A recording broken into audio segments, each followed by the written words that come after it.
Just like the good old days, buddy. I miss them. Man, I'm so glad to have you here. This is really honestly like your assistant got a hold of me and I was like, yes, like whatever we have to do, right? Like I want Austin on the show. Like I want to come talk to him. Thanks for being here, man. It's so good to see you.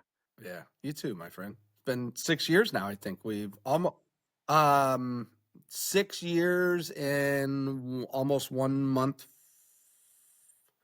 No, it's almost 6 years to the date. Yeah, Unfortunately, yeah. Pretty close, pretty close. First time we met. And then the last time we saw each other was the first and only time I've ever played pickleball. So we'll get into all the weeds of yeah.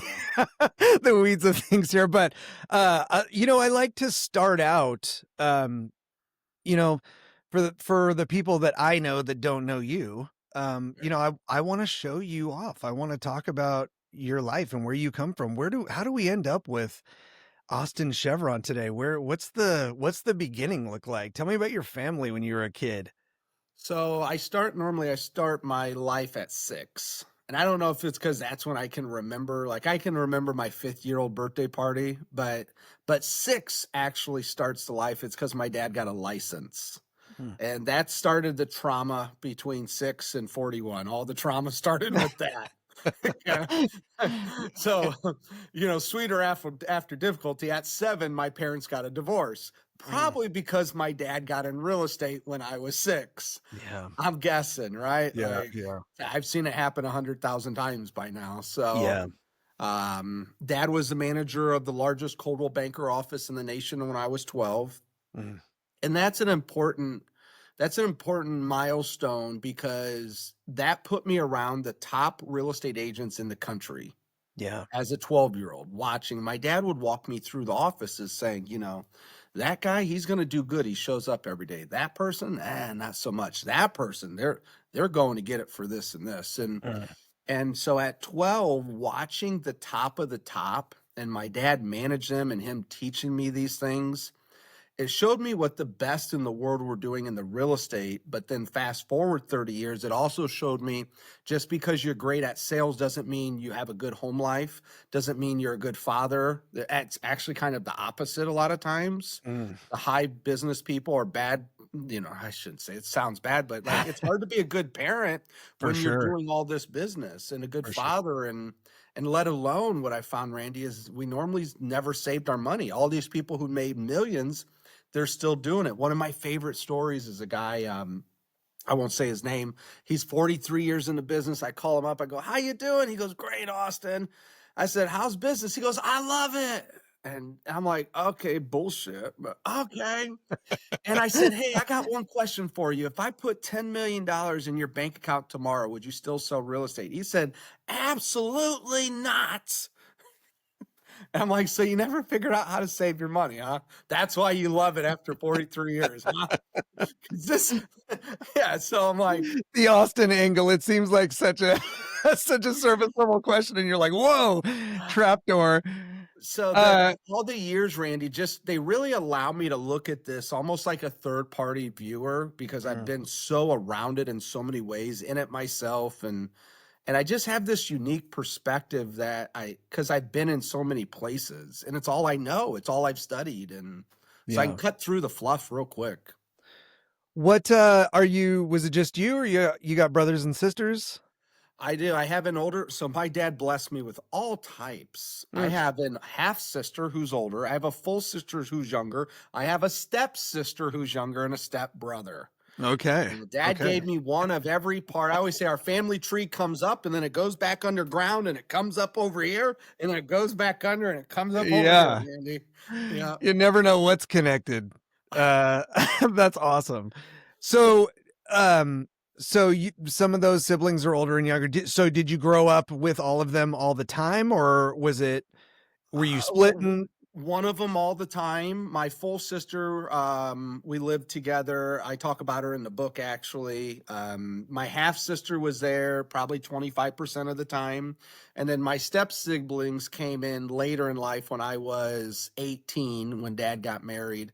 And he always says to me, he goes, "Randy, these are the kids I chose to have, and they're the smart ones, actually. So my stepsister is a doctor, and she Yeah. goes, I actually chose, I wanted these ones, and they're That's awesome. smart. That's awesome. Yeah, he's a good. And so did you grow up in Indiana or Yep. uh, Actually, a little city outside of Indiana called New Haven, okay. population 30,000. My grandpa owned the local bar. Go figure, right? Where they own the local bar. So That all this, networking, the every, networking seed early on. yeah, and everybody loved grandpa. What's funny, when I would Yeah. sell houses and I'd have some older clients that knew my grandpa, they'd go, "So your grandpa's Tilt." And everybody called my grandpa Tilt. I never knew why. Mm. My grandpa could tell a joke to anybody, make anybody laugh. Well, I realized why they called him Tilt about 6 to 7 years afterwards. It's because every night when he'd walk home from the bar, he'd be like this. They called him Tilt. Yeah. So we So lived. he wasn't a cheater at pinball. He just couldn't stand upright at the end of the night. He just, yeah, about 2 a.m. and he'd walk home. He'd be this way a little bit.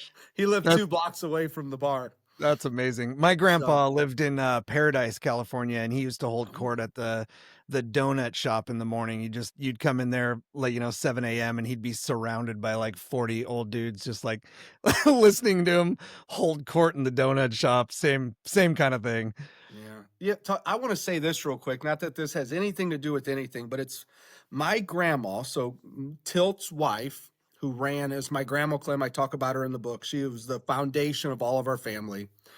And my grandma had a Saturday dinner at 5 o'clock every Saturday for 26 straight years for about Right. 30 of us. Yeah.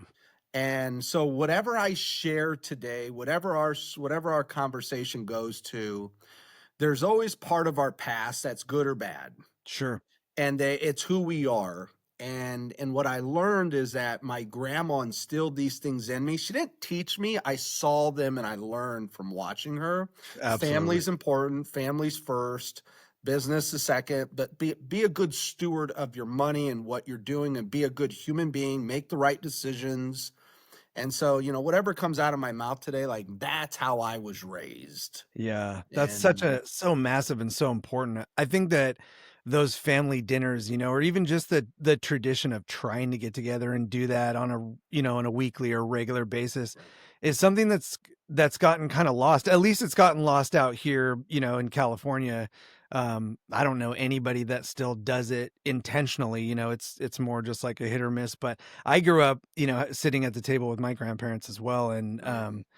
man, some of those memories and those times, like you said, I can't remember what the conversations were, but I remember my grandma in the kitchen. I remember my grandpa at the head of the table, like, um, just, just interesting how, like you said, it wasn't what she told you necessarily, but just by That's modeling that behavior, right.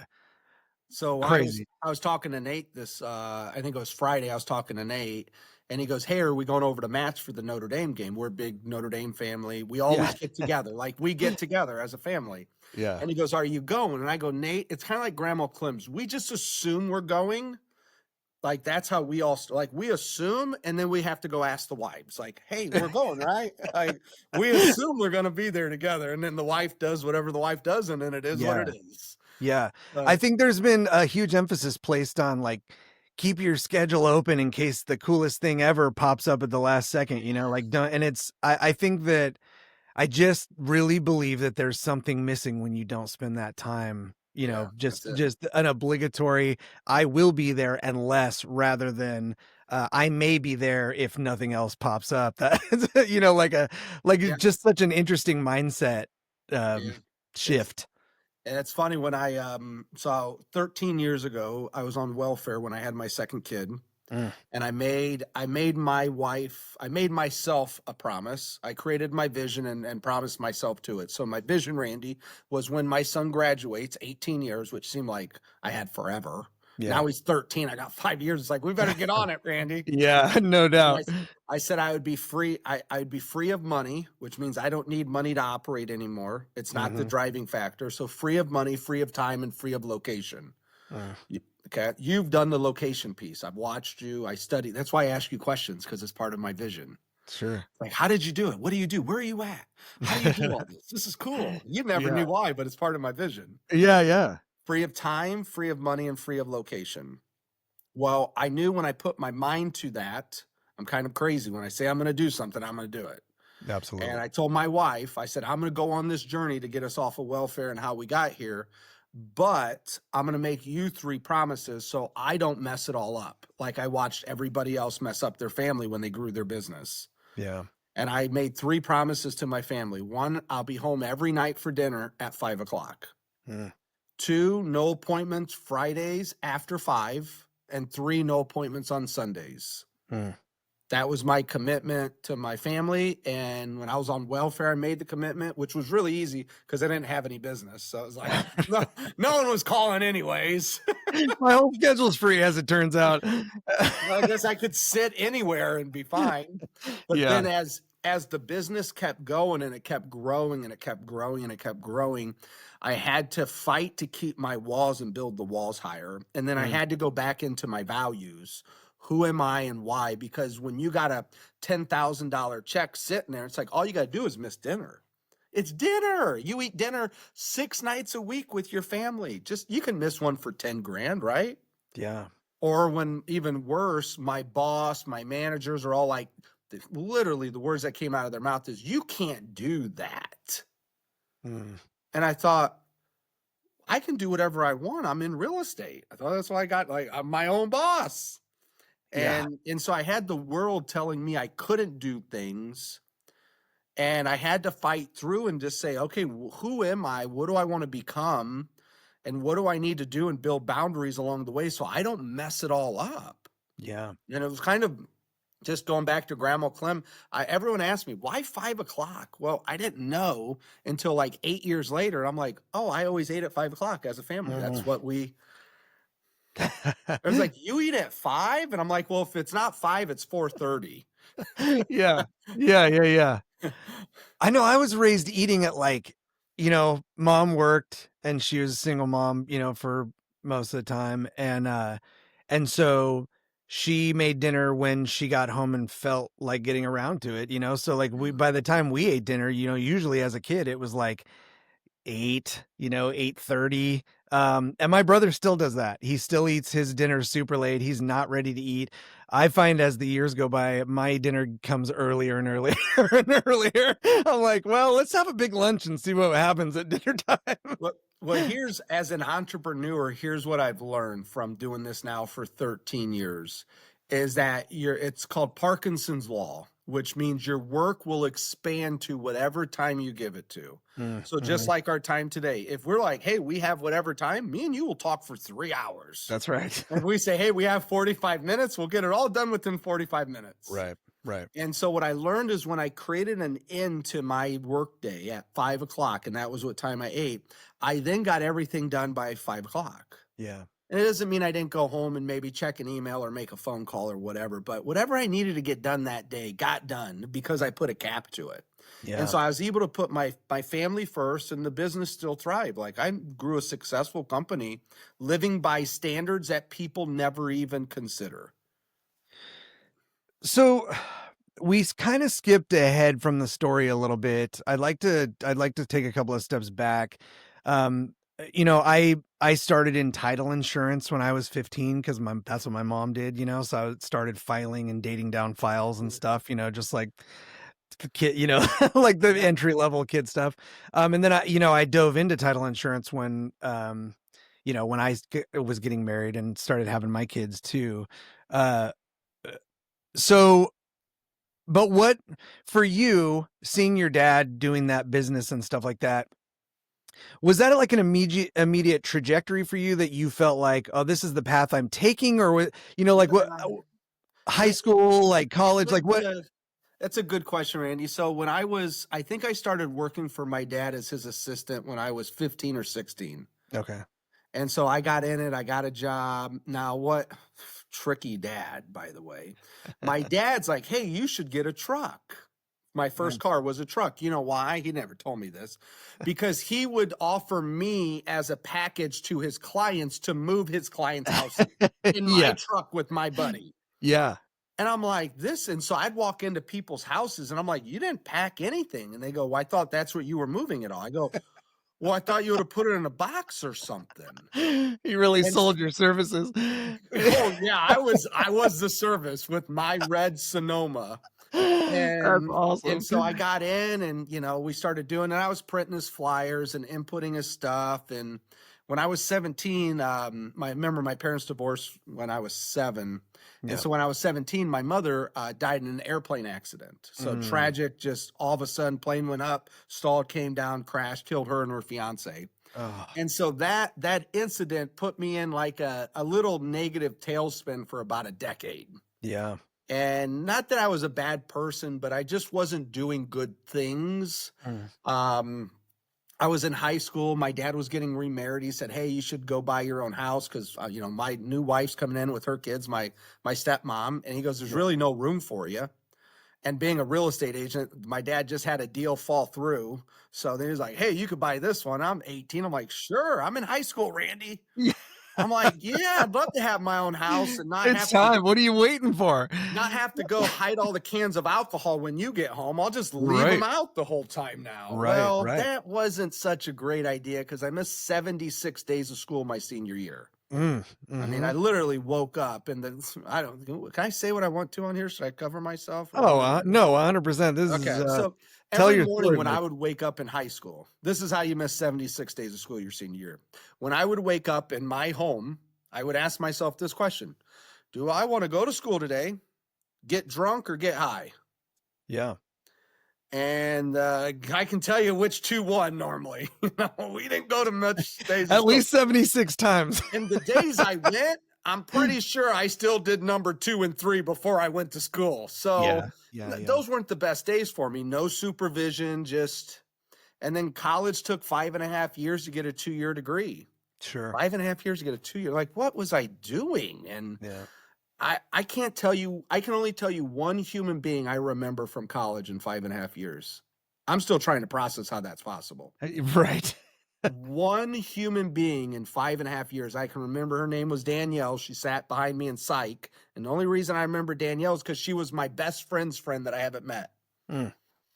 Okay. So I say all that to, the title of the podcast, Sweeter After Difficulty. These were some fucking tough years. 100%. The only thing I did right was get married. Like that, I was number 3 in the world in SOCOM US Navy SEALs too. So that is a pretty cool achievement. Yeah. Wow.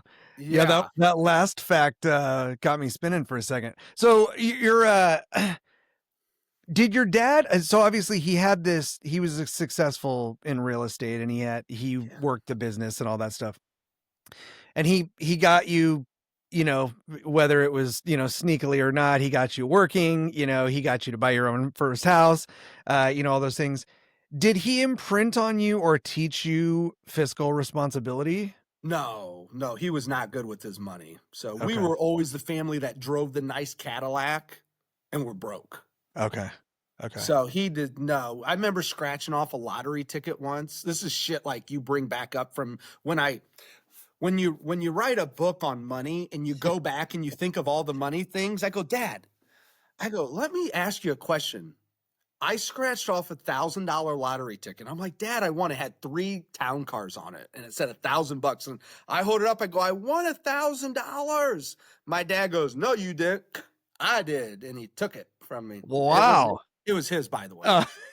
So, okay. So if I won $1,000 today, you know what I would do? I'd put it in the bank. I would invest it. I would do something. Here's what Sure. my dad did. He bought a new stereo and 2 new TVs. Okay. It probably Priority. cost him $1,100. Right. He's out money.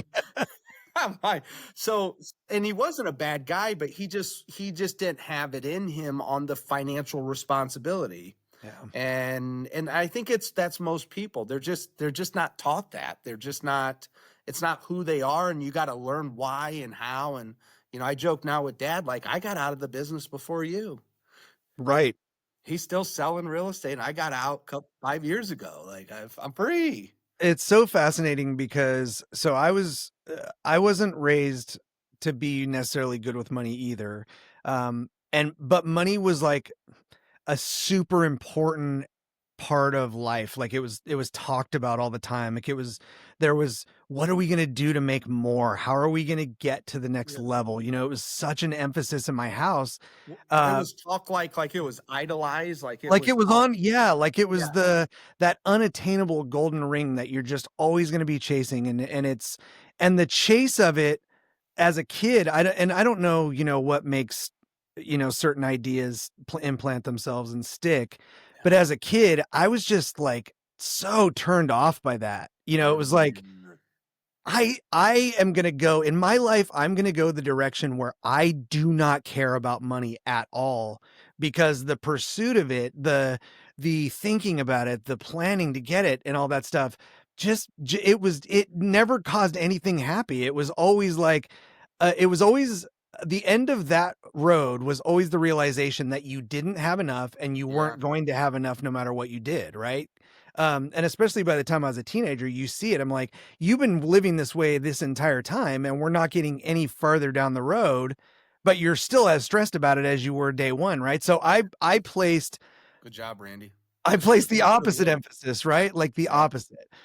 Which, okay, yeah, it's good in some ways. In some ways, I'm sure my wife wishes that I cared a little bit more about it.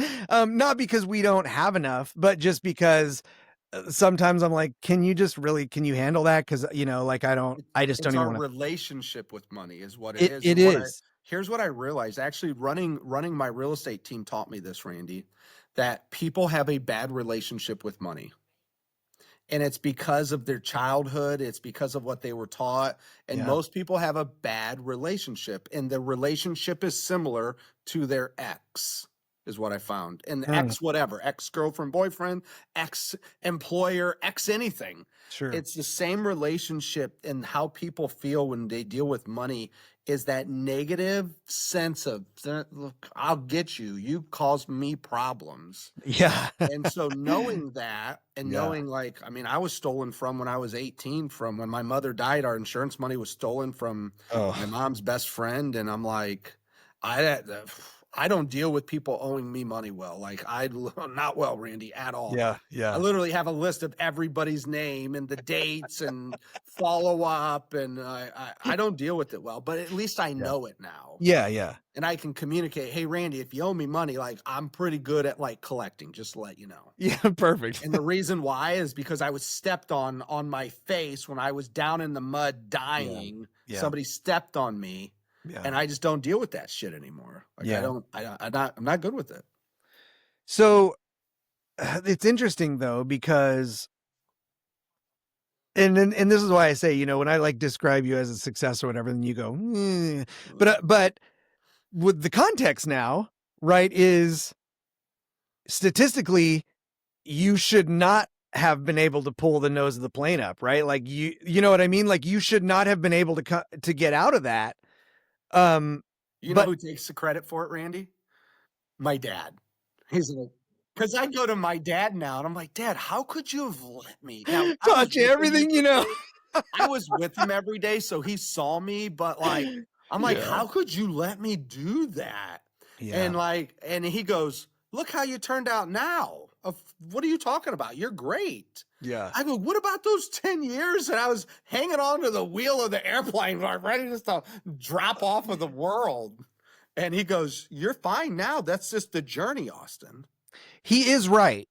Isn't He he? is right. Right? Because for good or ill, Yeah. right, those things impressed on you one way or another. What they did was they gave you experience, right? And then you had a frame of reference later on in your life to go, oh, Ooh, this is what that is, or this is the other side of that, or you know what I mean? Like that's yeah. where I've been lately too, is just these revelations of all these things that I was, you know, maybe took as bad experiences or bitterness, or I didn't learn anything out of that. It was just pointless suffering, you know, and then at time, I've been saying this a lot lately, but time reveals the fool in all of us, right? And then we start to figure out, oh, I actually don't know anything. So that thing that I didn't know before, it doesn't really matter in the sea of things that I don't know.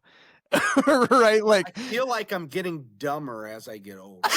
dude, I'm I thought 100%. I knew everything like a half a decade ago. If I now as I get older, I'm like, oh, you were completely wrong. Why were you so confident you were right? Oh, arguing with people and Ugh, like, and just see it my way, and these people are yeah. like, dude, you're nuts. What are you talking about? Well, you bring up a really good point, and whoever's listening, the best thing about life is you get a choice. Ugh. We're all going to get kicked in the face and Mm. stomped on, and we're also all going to have great moments. You're going to get them all. How you decide to look at those moments and work with yourself in those moments will make all the differences possible. My clients 100%. come to me now, Randy, with the problem, and I'm like, you're so lucky you get to deal with this problem. They're like, you didn't hear what I said. I go, but without this problem, we couldn't look at how we exist on this earth and why do we do what we do, Yeah. and how do we up our game and get in control. And I mean, just in the last 24 hours, I've been working with my longest client, working with one of their problems and saying, this is a great time for you to hone in your bullseye, figure out what it is, and then figure out when do you shoot it. And just to be clear, when you hone in the bullseye, it might not be what you think it is by the time you get closer. I was gonna say, because I've been playing around with this idea a lot lately, and tell me what you think about this as it relates to, what you're just talking about. Yeah. Part of that to me seems like when you really want to figure out how to change something, there's only a couple of really narrow paths that you can do to really affect actual like lasting change, right? And I think the first step in that is you kind of have to hold the light up, right? And you Mm. have to really it's the personal honesty, right? Being able to go, okay, regardless of how I present myself or what I tell people or how the things I say or the things I do, what is it really inside? Like what, aside from the character I'm playing, to trying to make people Yeah, happy or try, that's it. whatever. Yeah. How do I get to that place where personal honesty is my baseline? And then when you do that, if that's your foundation and you build on that, everything from there, like even if it all gets torn down or it all falls apart or whatever, you end up back on that platform of personal honesty. It's like, well, at least like, you know what I mean? Like at I least know exactly what for you're sure saying. what's happening. So when I hear you say that, there's a framework I work with my clients, and and the end result is, hey, I've already made my decision. Now you just get to make yours. Mm. I've already made mine. So let's use it. You're not a good example to this, but this is a good example, which is I told my assistant, hey, I got a goal to spread a message 50 times by the end of the year. Mm. Okay. My time that I'm available is Tuesdays, Wednesdays, Thursdays in these slots. Mondays is for my vision and Fridays for my health and myself. I don't care what they say their schedule is. Mm. So here's where I'm going with this. I already made my decision for my life. Mm. That's where most people don't get it done yet. I Yeah. already made my decision and I know what it is. And then when everybody comes in and like, oh, we can't do that. We need to do it this. No, no, no. My decision's already made. You just get to make yours. Do you want to make it work or don't you? I'm good either way. So when I can say, hey, I'm good either way and it's your decision because I already made mine. And Yeah. I know why I made it. And I know how I morally work with everybody. One decision I made a while ago, Randy, is I don't have money issues with people. You know why? Because I got a bad past with money issues, Sure. and I would rather give you all the money than me have an issue. I'm not willing to deal with it. Same. Right. Client, I'll sign a contract with here in an hour is like, you do a month to month. I'm like, yeah. And he goes, why? I go, because I would never sue you for if you don't do your contract. I'm not going to do that. He goes, what? I don't want the money. So I'm not willing to. I've already made the decision. Yeah. And so really the question goes back to is what decisions do you need to make right now before whatever happens about how you want to live your life, how you want to make decisions, how you show up every day, where you're going, who you're going with. I've already made these decisions. I know who I hang out with and I know who I don't. And then when a Randy comes in my life, I'm like, that's the type of guy I hang out with. I've already Mm. made that decision. Yeah. So that's where most people get it wrong is they don't make their decision and then the decision comes to them and they're unsure what to do. Do you think so? What about this idea? Because I love that, right? I think that it's perfect. Do you think that most people don't make that decision because, well, I don't want to feed you, an idea, Sure. but what do you think is the number one reason that you've experienced why people just can't seem to or don't want to make that Yeah, decision? great question. I think it has to do with, and I get a lot of this into my work is slowing down and anticipating the future. Tony, Mm, I did a lot of work with Robin's organizations over the years, and Tony taught me to anticipate. yeah. And so what I'm anticipating is all the future decisions and things that could come in my life. That's where I was And hoping you were gonna go. Like, I was oh, so buddy. hoping that that's amazing. That's So exactly what I was hoping. in my mid 20s, I would take my phone and I would set an alarm for 11:55 at night when I went out and partied. I made the decision that I left by midnight. Mm. No matter where we're going, Randy, and who's going to be there, I made the decision that this is the right decision because after midnight, nothing good happens, Right. which is a very true statement. Like Right. 99.9% of the time, that's a waste of time. Right. And so because I can think in advance and I'm not just consuming day to day, I can make those decisions about how I want to live my life, set little traps for myself or little calls that says, hey, nope, you don't hang out with negative people, Austin. You said you wouldn't do that. You don't hang out with them. You limit your time. You don't stay out later than midnight. You don't spend more than this amount of money a month because you have a bigger vision for it. All of those things, because I can slow down and anticipate the future, man, it really helps me not make the wrong decisions. And they're all the time, the wrong decisions are right around us. Oh my god, it's so important and so true. I think about like planning a trip, right? Like it seems like when some of these people come up with it, like let's say you're gonna take a road trip. For me to drive to LA, it's 6.5 hours on the five, right? Yeah. So if I wanted to drive to LA, I could just go, hey, get in the car, we're driving to LA, and not plan anything and not think about it and just start heading out to LA. And then all of a sudden I would start encountering those things that I didn't plan for, right? Eventually I've got to go to the bathroom. I need to get food. I got to put gas in the car, so, oh, now Oh, my it's trip's taking, 5 o'clock yeah, traffic now. right. There's horrible traffic, right? All these things that if you just set an end goal and go, well, my goal is to get to LA, it's just not specific enough, right? You're not going to get the exact result that you have in your mind of what it looks like to arrive there Yeah. as much as you would if you go, well, I know that I can get about 350 miles. What gas stations are around that Yep. range? This is Where can planning. I stop? Where are the rest stops? Is there construction going on? Um, and I think that that's probably been a huge part of your success in what you've done is just taking the time to even think about those things and what are the possibilities. When I was raising my boys, I used to tell them they'd ask me questions like, how do I know what the right choice is? And I would say, well, this is what I do. I think about the two options that I could do for this, right? And I take them all the way down. What's the best possible thing that could happen? And then I take them all the way down. What's the worst possible thing that can happen? And I Sure. imagine the worst of the worst of the worst. And if I can't deal with what's at the end of that choice, I don't make that choice because I know that why waste all my time getting there, right? I know I can't do it. So why waste my time? It's funny when I hear you say that. I might have something for your boys in the future. This released last week or this week, Okay. but I've already started book number 2. Okay. And Of course. of course, right? Why? Of course. Why not? Yeah. So, book number 2, and the reason I'm writing them is because I want this. I wrote this for my kids, Hmm. and I'm writing the next one for my kids. This is how I went from being on welfare to a multimillionaire and all the pieces around it. The Mm-hmm. next book is going to be how I make decisions. Oh, And so excellent. I want to write it for my kids because every day life's 50 decisions, and your life will add up to all of your decisions you make.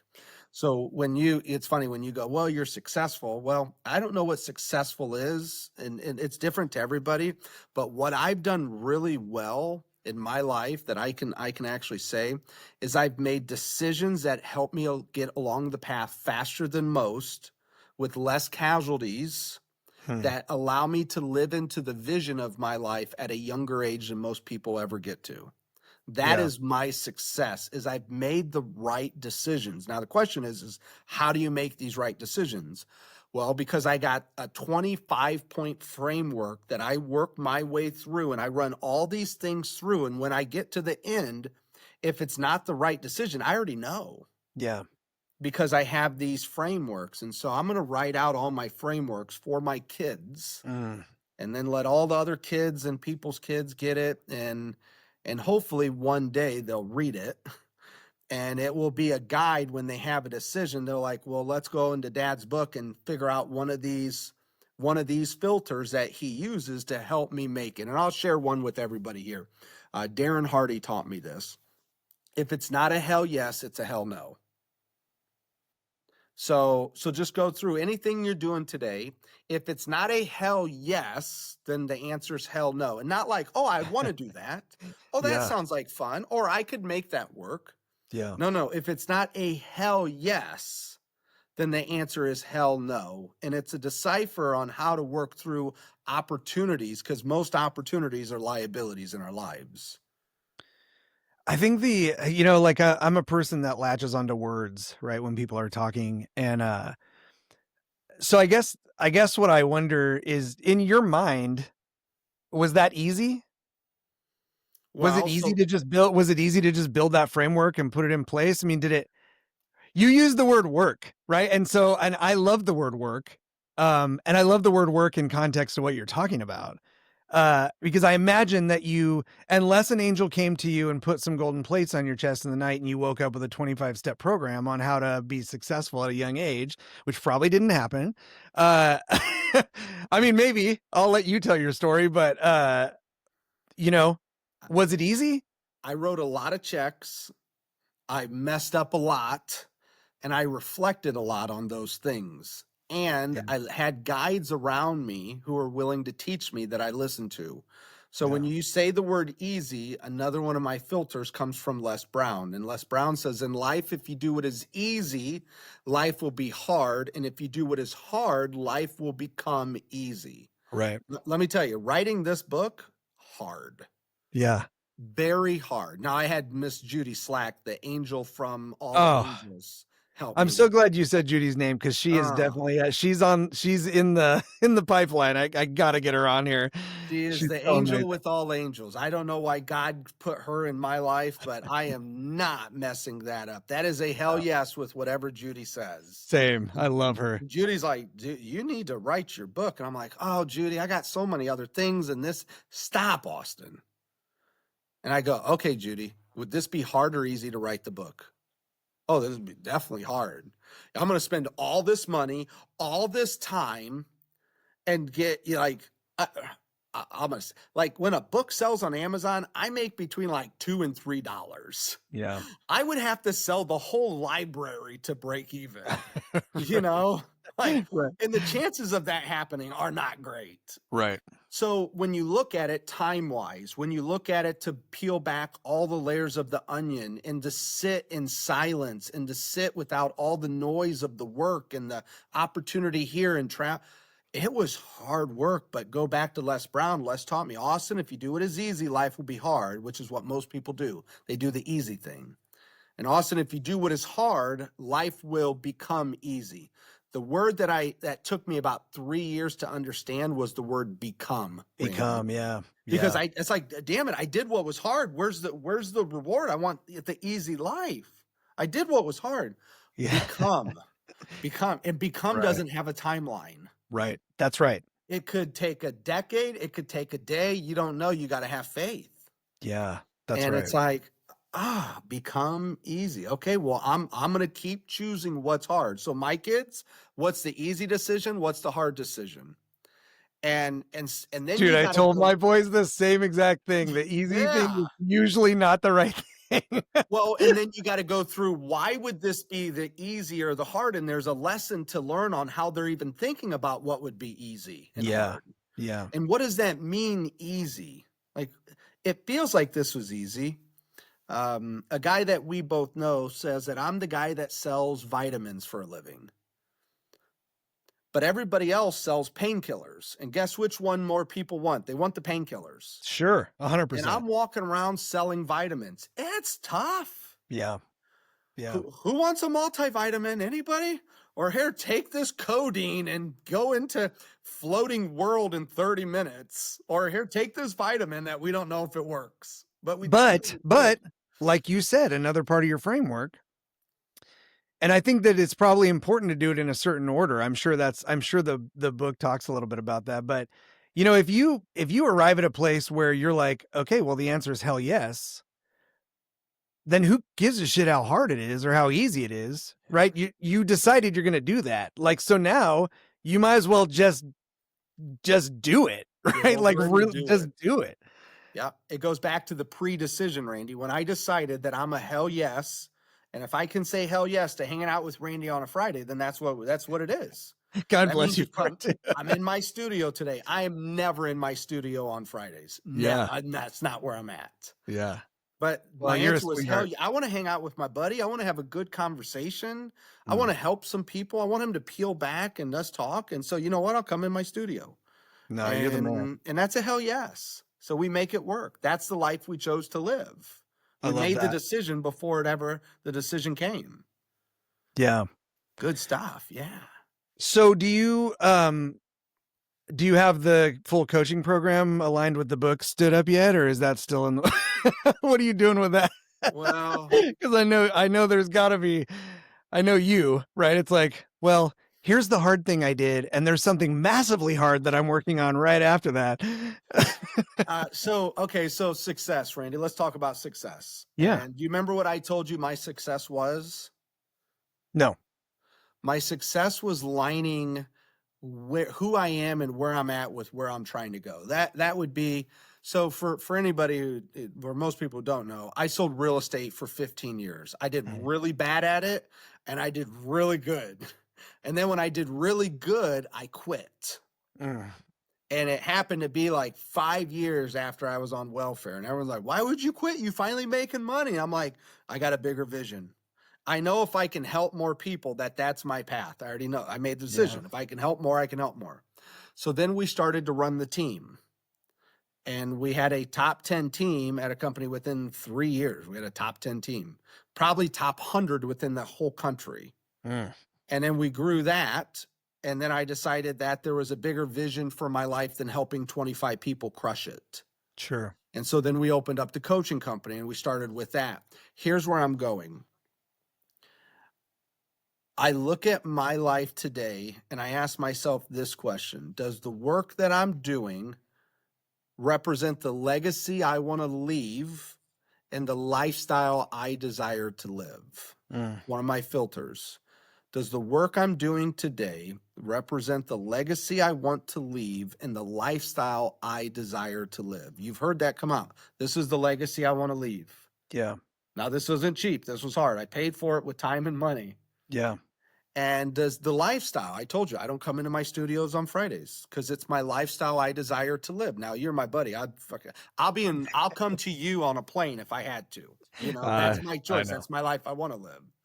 But most entrepreneurs don't ever slow down and ask themselves those questions.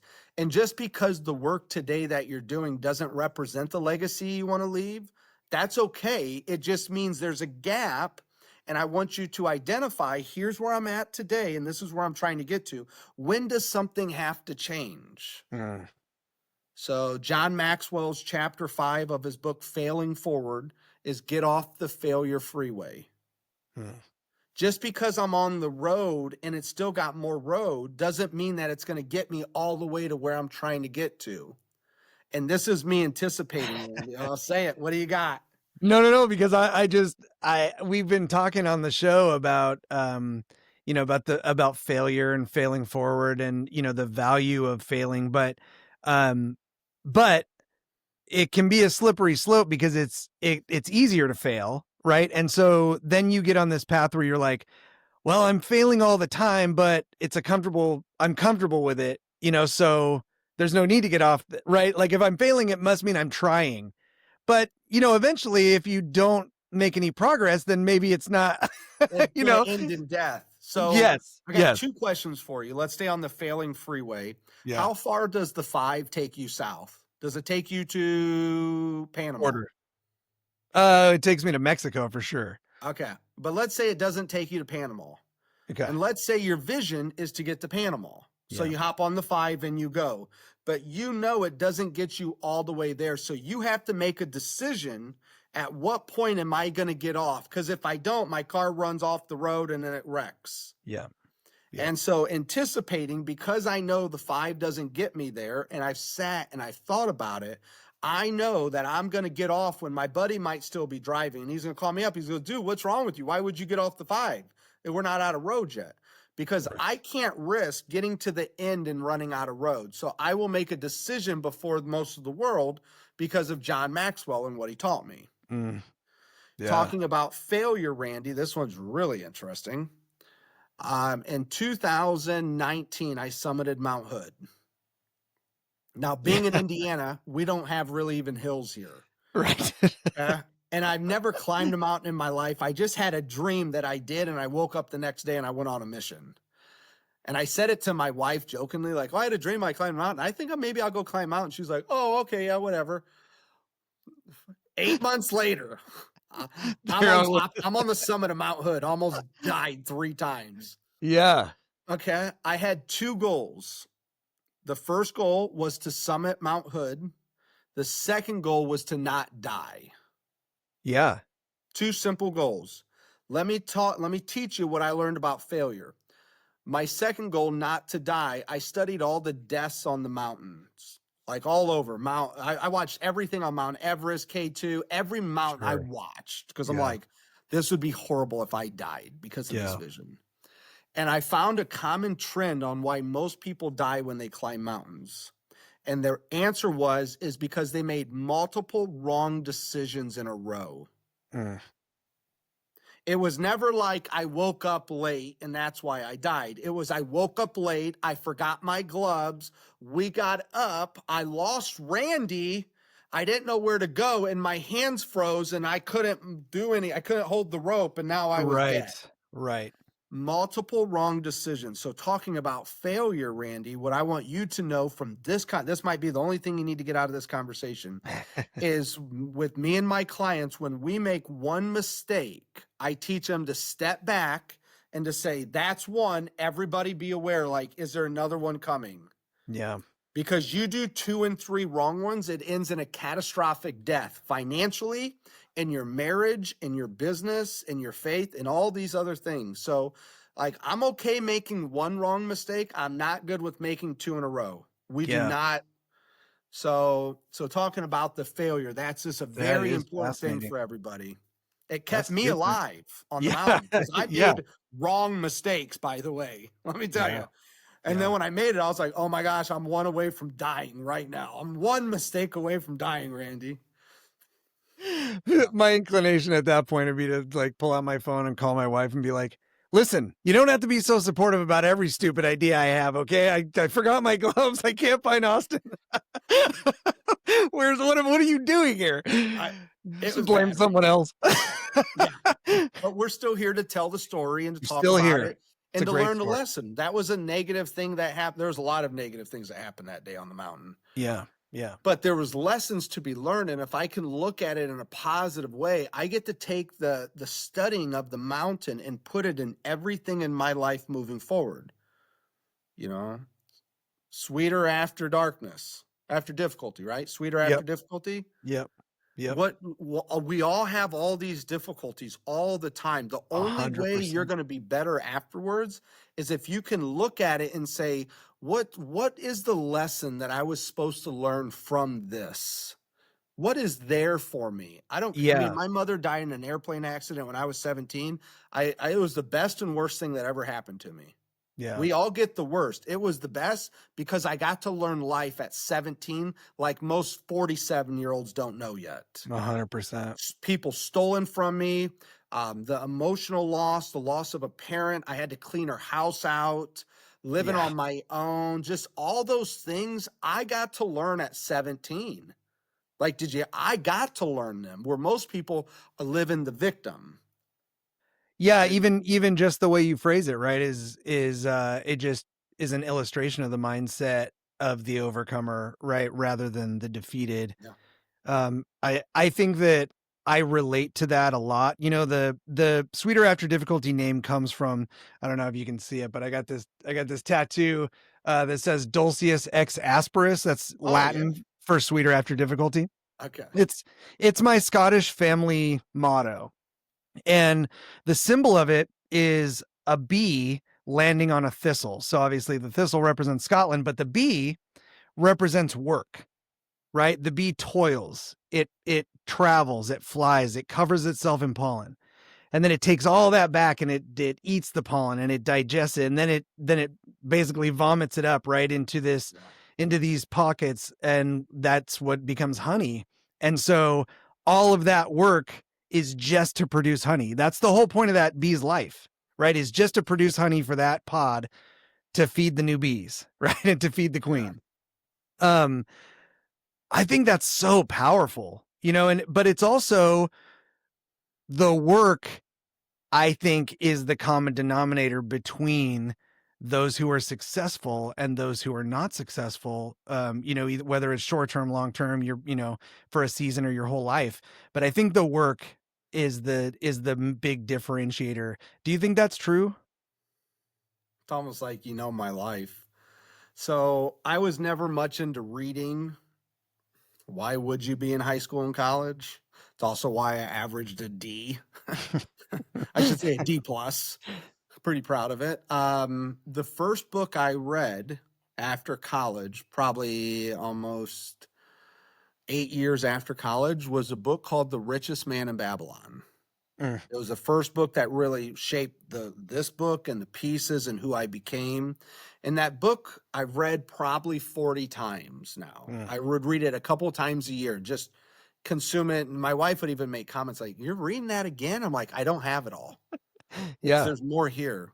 yeah. Well, the 40th time I read it, Randy, I read it with my team. And there was two things I got out of it. Babylon was the richest city in the world because its people were the wisest. Mm, And I'm like, oh, right there it was. The wiser, the better the chance for the riches. The second thing the book said, the 40th time, now I didn't get this the first 39 times. The second thing it said is the work shall set you free. mm. The work shall set you free. Now, it didn't say what work. It just said the work. And maybe the work is me documenting everything for the book. Maybe the work was me getting my financials right. Maybe the work was me going back to my childhood. Maybe the work was me unraveling my mom's difficult death that I went through. Or Yeah, maybe the work was me sitting and making phone calls to my database and providing them a service so I could have income. I don't know what it is, but it's the work shall set you free. And yeah. if you're not willing to do the work, which is hard, you're probably never going to get free, which means life will never be easy. Mm, And we all got work to do. I got work I need to do still today. It's what yeah, drives me, it's what motivates me. I still got work. I yeah, always told people, Randy, if everything shut down, I think I had 2 years worth of work to do. yeah. Which everyone's like, oh, that sounds horrible. I'm like, well, it's kind of my freedom. Right, Like I got right, work to do. right. And so, and I know if I do the work, I shall be free one day. So I agree 1000% with that statement. That's beautiful. I just don't Okay, understand it. I gotta ask you a question that seems funny because you just released a book, but it's a question that I stole from Michael Valdez. Okay. So you know, I give him credit whenever I use this question because I think it was so great. Um, and the question is, if you were writing the book of your life, what is this chapter called? Mm, Isn't that a great question? it Love that is. question. And it's funny, I remember he asked me that question 3 years ago, and my answer was different back then than it It's is. It's perfect. It making me should think be. now. Yeah. It should be, right? It should be different because you're in a different chapter, I'm in a right? Like, different chapter. yeah. Um, I think I just wrote the name of this chapter on my yearly calendar.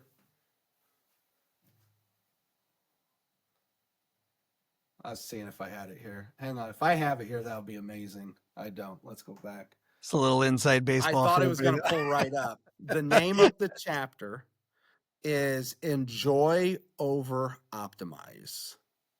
Mm.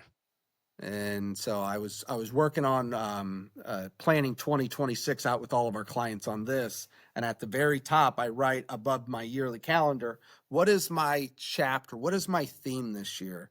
And Mm. it's to enjoy the moment, the year over. I'm always trying to make everything better and tie it all together. And Yeah. that's exhausting. So I'm ready to just enjoy. And I'm going to swim down current this year compared to swimming up current. I'm just going to kind of go, Beautiful. I'm going to go with the flow a little bit. Still have my Yeah. boundaries, Randy, Yeah. but I'm just kind of going to go with the flow a little bit this year. Enjoy life this year, over optimize, and I'm ready for one of those. Man, I love that. What a quick hour. Dude, Oh, these dude, yeah. things always fly so fast, but you know, I I used to collect just collect people, right? As a practice when I was younger. So I had a million acquaintances and I knew everybody and everybody had a little bit more access to me than they probably should have, but it was just collect people. And as I've gone through into my adult life and I've pruned some of these branches away and, and did that thing where you decide what's currently serving you and what's dragging you down. Um, my circles have gotten massively smaller, like they just, incrementally shrink. And, so now I'm in this cool place where all the people that I get to talk to regularly or the people I stay in contact with are the people I really, really want in my life. And, you are someone that I really am grateful that I got to meet, that I've managed to hang on to, that, even even just talking to your assistant about the possibility of you coming on here made me excited for a week and a half, like Thank just you. thinking, oh, I get to hang out with my friend and I get to, and I knew you were going to come with fire, which you obviously you did and you always do. But also just because it wasn't a question, right? And you made several, comments about it, but Austin doesn't work on Friday, right? Like he chose that for himself. He doesn't come in on Friday. He doesn't go to his studio on Friday. And Austin can make the decision not to do that at all. He could just down a flat out no. But you heard him, right? Like the fact that you value our connection as much as I do is special to me. And so I really appreciate you. I Same love here. you. I think you're a beautiful person. Um, I'm so happy that you're in that enjoyment, like an enjoyment chapter. I think that's so amazing. And I'm just grateful, that you're in my life. So thanks for Yeah. being here today, Same here, man. my friend. This is I had your name on my to follow up list for this, and I didn't it never left. And it was sitting there. I was just waiting for the right time, and I'm like, this is the time. So let's go hang Amazing. out. Let's go. I had my head down. I was telling you earlier, I had my head in my cave all by Yeah. myself, just whittling. And the day I came out, I'm like, where's my buddy Randy? I know he's out here somewhere. Where you at, Randy? I love I'll it. come to you. If I got to go over to you, I'll come to you. But, I So keep my good. head down. I stay focused, and then I come out to the world and I go find my couple friends. I don't have many friends either. Yeah. I can't afford to. I, Yeah. you Yeah. know, you can't, Yeah. it's tough. You can't, It is it's hard tough. to have all these friends. And I'm an introvert, so it's easier to say, but, I'm Yeah. trying to do quality stuff and to live my life. And I just need a couple people to support me and to be positive, and they're there if I need them. And, like these, yeah, yeah. Dude, I love it. So I don't want to leave without telling people where they can find it. Where can they find your book? Where can they find you? Where can they plug into whatever you have available? You have so many amazing things that people can tap into. What's the best? Like, where can we send people? I've worked all year on it. It's my website. We rebuilt the website, everything. If you want to look at any of our products, any of our services, if you want to get a hold of us, it's Austin Cheviron, and that's Chevron with an I, Cheviron.com. I always say God put an I in my name, so I'd have to work. This other way, which is really hard when you try to trademark your stuff, and then Chevron, the gas station, Billions got everything. Totally. Yeah, so but Totally. AustinChevron.com's got everything on how I'm out there helping the world, and where my boundaries are too. So Amazing. We yeah. will definitely drop the link in the description. We'll make sure that everyone can get a hold of that. You guys go check out Austin's book, check out his coaching, just follow along with his journey. Beautiful guy, and just and really like a passion for transparency and authenticity, and a champion for people's success. And so, I'm just super grateful to have him on the show. For everybody listening, I hope you check him out. And for those of you that have never checked out the show before, we do this every Friday on Spotify and Rumble. The show's called Sweeter After Difficulty. We drop them at noon Pacific. Like, subscribe, all the things, share it out for the algorithm and stuff. But mostly, we really just want you to get as much out of these conversations as we get out of them.